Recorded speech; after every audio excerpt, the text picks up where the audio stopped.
Imagine you have a time machine. You punch in the year 300 BCE and step out into the middle of a massive, bustling city called Patliputra. You look around and see towering walls, a giant drawbridge, and soldiers marching alongside massive armored war elephants. The streets are perfectly planned. The markets are overflowing with exotic silks and spices, and street acrobats are entertaining crowds on the corners. You aren't just in a simple kingdom anymore, you have just walked into an empire. Welcome to our topic, the rise of empires. Let's start with a simple question. What exactly is an empire? The word itself comes from the Latin imperium, meaning supreme power. An emperor is essentially a king of kings, or Rajadhiraja in Sanskrit.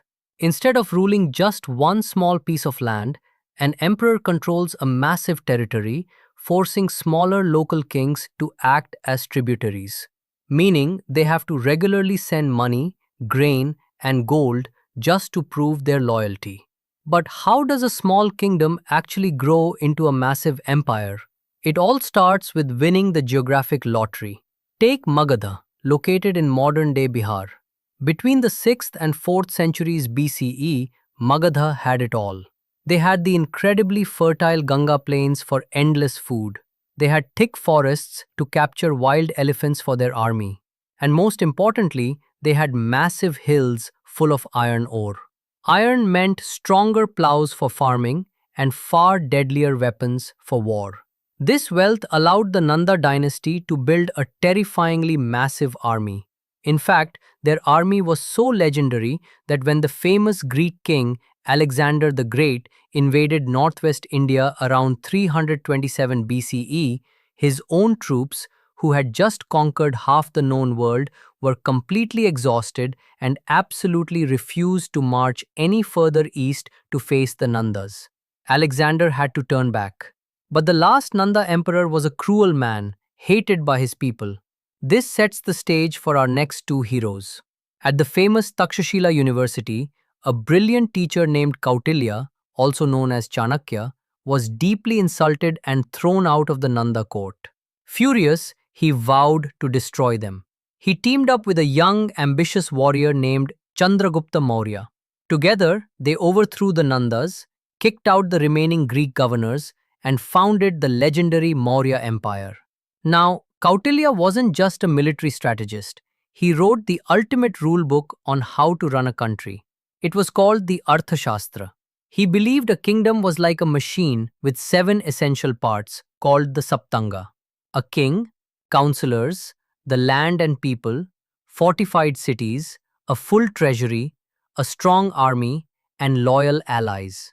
But above all, he strictly believed that a king's happiness lay entirely in the welfare of his people. To keep that treasury full, the empire needed cash, and cash came from trade.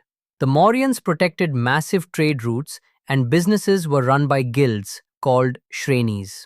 These were powerful groups of traders and craftsmen who didn't ruthlessly compete against each other. They collaborated, shared resources, and shipped Indian goods across the globe. Thanks to this wealth, life in cities like Patliputra was highly advanced. They had street signs, 2-story wooden houses, and even public water vessels kept on the streets just to fight fires. Fast forward a few years to Chandragupta's grandson, Ashoka. Ashoka expanded the Maurya Empire to its absolute peak, covering almost the entire Indian subcontinent. But then, something unprecedented in world history happened.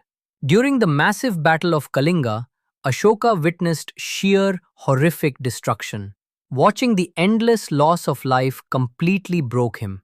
Right at the absolute height of his military power, an all-powerful emperor decided to completely give up war.